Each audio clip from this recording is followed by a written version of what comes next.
જય સ્વામિનારાયણ. સંગ્રહખોર એક હતો ને, ચોખ્ખું ઘી 100 ડબ્બા ઘી એને સંઘરી દીધું. એ વખતે ઘીના ભાવ બજારમાં વધી ગયા, સ્ટોક કરી દે એટલે ભાવ વધી જાય. એટલે ભાવ વધી ગયા એટલે પછી સરકારે કંઈક એવું કર્યું કે દરોડા પાડો જ્યાં જ્યાં હોય ત્યાં.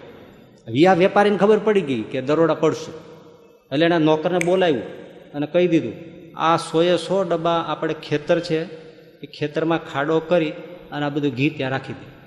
ભલે ભલે જોજો, જલ્દી થવું જોઈએ. એટલે પેલા ખાડો કરીને એમ કરી 100 ડબ્બા ઘી ત્યાં ખેતરના ખાડામાં રાખી દીધું. કામ પત્યું એટલે આવીને શેઠને કીધું, શેઠ સાહેબ 100 ડબ્બા ઘી આપણા ખેતરમાં ખાડો કરીને રાખી દીધું છે, ખાલી ડબ્બા ક્યાં મૂકું?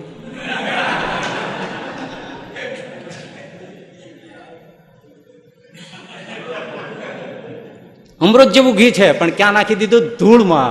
એમ આપણે અમૃત જેવો પ્રેમ પરમાત્માને પહોંચાડે પમાડે એવો છે પણ નાખી દઈએ છે ધૂળમાં. તરુણસ્તાવત તરુણી રક્ત, સ્ત્રીયાસક્તમાં એટલા રહે છે કે જેથી ભગવાન મળતો નથી અને સંસ્કૃતિ મળે છે. યુવાની અવસ્થા જેવી છે, અવસ્થાનો જ દોષ છે.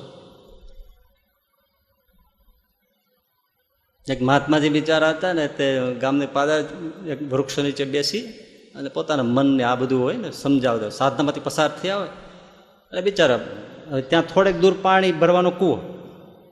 મહાત્માજી અહીં બેઠેલા, બેઠા બેઠા પોતાના મનને ઉપદેશ આપે.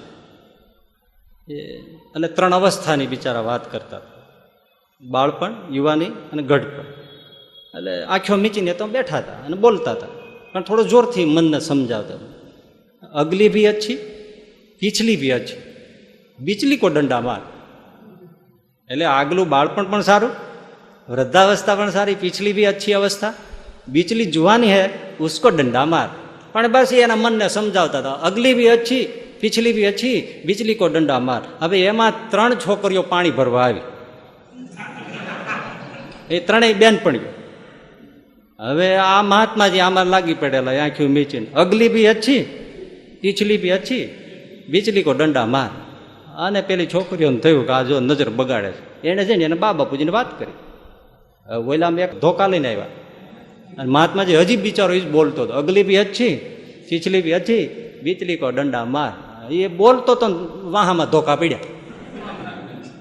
મહાત્માજી આંખો ખોલી નાખી, એટલે મારવા જ માંડ્યા. તમે સાધુ છો, ભગવા કપડાં પહેર્યા છે અને કોઈકની છોકરીઓ બેન દીકરીઓ નીકળે એના પર તમે નજર બગાડો છો? ભાઈ મેં કોઈને જોયા નથી, તમે શું કરો છો? તો તમે બોલો છો અમારી દીકરી આવી બીચલી કો દંડા માર, અગલી બી હતી, પીછલી બી હતી. મહાત્માજીને માર પડ્યો છતાં ખડખડાટ હસી પીડ્યા. એ કે યાદ કરી તો ધોકા પીડ્યા, તો જ્યારે જીવનમાં એ વ્યતીત થતી હોય ત્યારે શું થતું હશે? જુવાનીને યાદ કરી તોય ધોકા પીડ્યા. ગજબ હતી આખી યુવાની, ભાન ભૂલાવી દે છે. પૃથ્વીરાજ ચૌહાણ, ભારતને દિલ્હીનો તખ્તનત, સલ્તનતનો રાજા. બાહોશ મોહમ્મદ ગોરીને 17 વાર કાઢી મૂકેલો, પણ પછી સંયુક્તા નામની સ્ત્રીમાં એ લુબ્ધ થયો અને બધી જ કાર્યભાર શિથિલ થયો. મોહમ્મદ ગોરીએ હરાવ્યો અને 17 વાર કાઢ્યો હતો.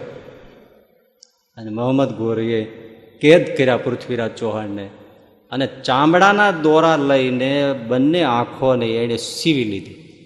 પૃથ્વીરાજ